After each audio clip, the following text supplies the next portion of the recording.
Hello, friends, and welcome back to Stories About Entitled People. You know those moments where life throws you a tiny problem and then someone's behavior explodes it into a full-blown nightmare? What should have been a simple exchange info and move on situation turned into threats, lies, and a terrified toddler crying in the back seat. But before we begin, best way to support our channel is to leave comments, like, and subscribe with the turned-on bell so you don't miss the new video every single day. Here we go. When basic courtesy meets full-blown manipulation. Today was one of those days where you just think, wow, people really suck sometimes.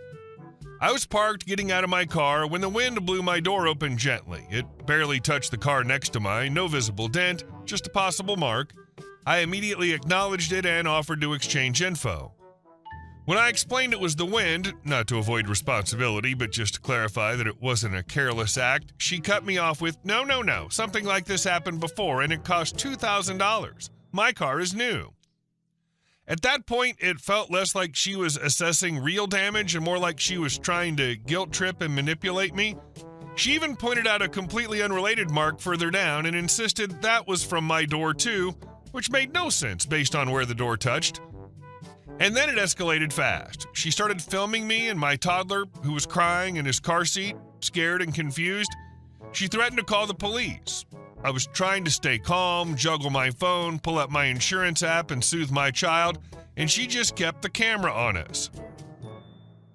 I could feel my son's distress behind me, and that's when I lost it emotionally and called 911 myself. I didn't feel safe or respected, and I needed a neutral record of what was happening.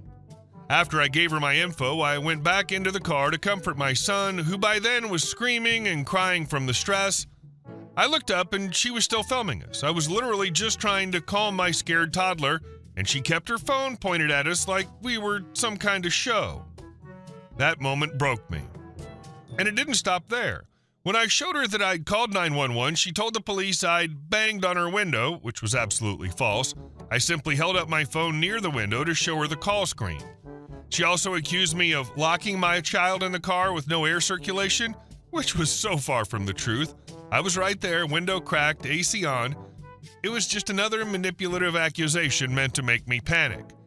She even lied about having the same insurance as me, USAA, when I first mentioned mine, but it turned out she was with Geico. Just more weird, unnecessary power moves. I know she probably assumed she could intimidate me because I'm an immigrant, English isn't my first language, and I look like someone who might not push back, but I didn't back down. I gave her my info, I made the call, and I stood my ground. My husband showed up by Uber when I called him, and for the first time in the whole interaction, I felt not alone. I'm still feeling the stress hours later, but I'm proud of how I handled it. I didn't yell, I didn't film her back, I didn't escalate. I protected my son and kept my dignity. Because I want him to grow up knowing we do not back down from unfairness. We do not let people shame us into silence, and even when our hearts are pounding, we speak up. Thanks for letting me unload this here. Just needed to breathe it out somewhere real. Screw that lady. I hope you took lots of pictures of the damage to show your insurance company when she invariably lies to them. Let them know she was recording so that they can ask her for the videos as evidence of the damage she claims. And our second story. Assistant manager accused me of stealing. This happened about 10 years ago, back when I was just starting out in the working world. I'd landed one of my first real jobs after college. The hours were steady, the pay was okay, and the neighborhood where the office was located had a personality all its own. It was a predominantly Jewish area, which meant a lot of the nearby food options were kosher. Nothing wrong with that, of course, but kosher food is noticeably more expensive. Being young, broke, and not terribly picky, I made a habit of walking a couple blocks down to the local Quick Check for lunch. Quick Check became a part of my daily routine. I'd head over around noon, grab a sandwich, maybe a bag of chips, and either sit in their little eating area or take it back to the office. Same thing every day, no drama, until one day when that routine got derailed in a way I still remember clearly. I'd walked into the store like usual, headed down one of the aisles and started browsing. I wasn't in a rush, just kind of looking at my options. That's when I noticed something strange out of the corner of my eye, a man shadowing me. He had the stiff, purposeful body language of someone pretending to shop, but obviously keeping me in his line of sight. I glanced at his name tag, assistant manager. Now this was lunchtime, broad daylight, a normal weekday. I wasn't acting suspicious. I wasn't even carrying a bag. But here was this guy following me like I'd already stuffed merchandise into my jacket. At first, I shrugged it off. Maybe he was just heading the same way I was. Maybe I was imagining it. But after a minute of this, he finally stepped up behind me and said, "Excuse me." I turned, sandwich still in my hand, and he asked point blank, "Are you stealing something?" Then, as if that wasn't insulting enough, he demanded, "Show me what's in your pockets." I just froze for a second, completely blindsided. I wasn't stealing. I'd never stolen in my life. And here was this guy basically accusing me of being a thief in the middle of the store. I told him flatly, no. I honestly don't even remember if I emptied my pockets or not. I was so caught off guard. What I do remember is the rush of anger and humiliation. That moment stuck with me. The way his voice carried, the curious glance from another shopper nearby, the burn of being treated like a criminal when I'd done nothing wrong. I wasn't about to just swallow that. And then, call it luck, call it timing, I noticed a group near the front of the store. Several Quick Check employees were huddled together, talking to a handful of people dressed differently. Not uniforms, but business casual. Clipboards, neat slacks, button-downs. I put two and two together immediately. Corporate was in the building. That was my opening. I walked right up to them, kept my voice polite, and asked, "Do you work for Quick Check Corporate?" They confirmed, and I could almost see the assistant manager's fate unraveling in real time. "Can I ask you something?" I continued. "Is it policy for an employee to follow someone they think might be stealing and then demand that person empty their pockets?" They looked surprised, almost confused. "No," one of them said firmly. "If we suspect theft, we're supposed to call the police. Employees should never demand to search a customer. That's not our policy at all." That was my cue. I explained calmly but clearly what had just happened to me, how their assistant manager had followed me around the store, accused me of stealing, and demanded I show him the contents of my pockets. The corporate folks didn't waste time. They called him over immediately. I stepped aside, but I watched the exchange begin. His expression went from confident to defensive to downright uncomfortable as they started questioning him. He clearly wasn't enjoying the spotlight being turned back on him. I didn't stick around to see the full fallout. Honestly, I didn't need to. Just knowing that he had to answer to his higher-ups in that exact moment in front of me and probably half the staff was enough. The look on his face said it all. This was not going to end well for him. I grabbed my sandwich and left, still a little rattled, but also relieved that I hadn't just let it slide. I wish I could have done more, filed a formal complaint maybe, but I like to think the corporate team made sure he got the message loud and clear. And after that, let's just say my Quick Check lunches went back to being peaceful. Some people let a small promotion go straight to their heads and start abusing what little power they have. Super sad and pathetic. Should follow company policy instead. And our next story. Green vest equals must work there. I have a green vest I love to wear, and as you can imagine, when walking within 5 feet of a sporting goods store, people always ask me for help. Most of the time, I tell them I don't work there, but try to help them anyway. However, there was this one lady that made no sense. I was at the now-defunct Kmart wearing my green vest when a lady comes up to me asking where a specific movie was. I was browsing electronics at the time. Normally, you'd ask a guy in shorts, Crocs, a t-shirt, and a green vest where X was. But since I was on vacation, I live in Canada, I tried to help her find the movie section. After a minute or two of guiding her, I started to walk away. Not a minute later, she yanks on the back of my collar and tells me I can't just walk away from her like that. By this point, I was done. I blew it off and said, "Sorry, I gotta go." Which was true because, like all my stateside trips, we only spent a limited amount of time at each store. She wasn't having it. "Fine, I'll just call your manager then," she huffed. Cue her calling the service phone, ringing up the poor girl at customer service to send a manager immediately. Now you had a distressed customer service representative, me trying to explain that I don't work there, and a now pissed manager thinking one of his 16-year-old employees wasn't doing their job. So the manager arrives and sees me and the lady having it out. He steps between us. The lady opens up on the manager, explaining how terrible of an employee I am and claiming she should get her movie for free because the service was awful. The manager calmly looks at me and says, "Miss, this man doesn't work for us." She responds, "Then why is he wearing a vest and helping me?" Now here's the kicker.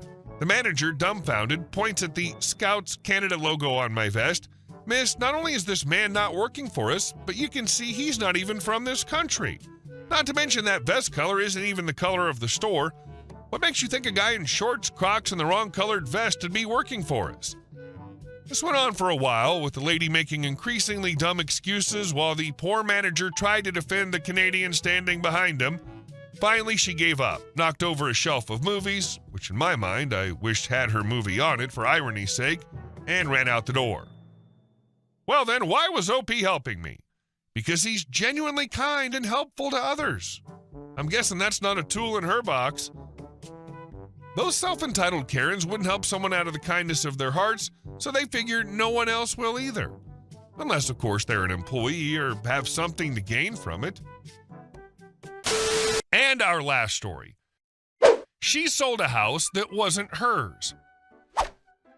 There's an abandoned house a few doors down from mine. The owner, Don Mateo, was a kind old man who built it himself back in the 1950s. He never married, never had kids, but he had nephews who lived far away. When he passed around 2012, neighbors chipped in to pay for his burial. After that, the house sat quiet, locked, and slowly collecting dust. A couple of years later, a woman named Laura moved in. At first, everyone thought she must be Don Mateo's niece. She fixed up the front garden, painted the shutters, and people shrugged it off. She seemed genuine, and nobody suspected otherwise. Fast forward to last month, one of Don Mateo's real nephews, Samuel, finally came back to see what his uncle had left behind. Samuel's a lawyer in Buenos Aires, maybe late 30s, early 40s. When he knocked on the door, Laura answered, surprised to see him. "This house belonged to my uncle," Samuel said. "I'm his heir." Laura looked shaken. "That can't be right. I bought this place years ago. I have the papers." That's when the real story started to unravel. Laura had purchased the house from a woman named Martha who worked at the town hall.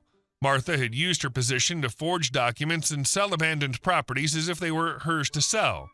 Laura had no idea she'd been conned. She thought she was the rightful owner.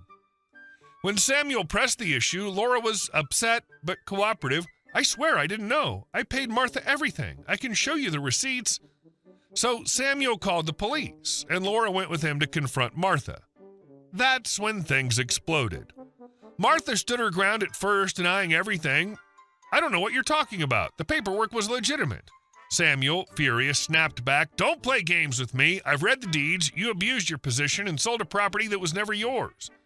When the officers asked for proof, Martha lost her composure. She started shouting, "Nobody else was claiming that house. I've done more for this town than anyone, and if I took a few liberties, it was for the greater good. Who would miss it?" That little speech was all they needed. Samuel filed a report for property theft and fraud.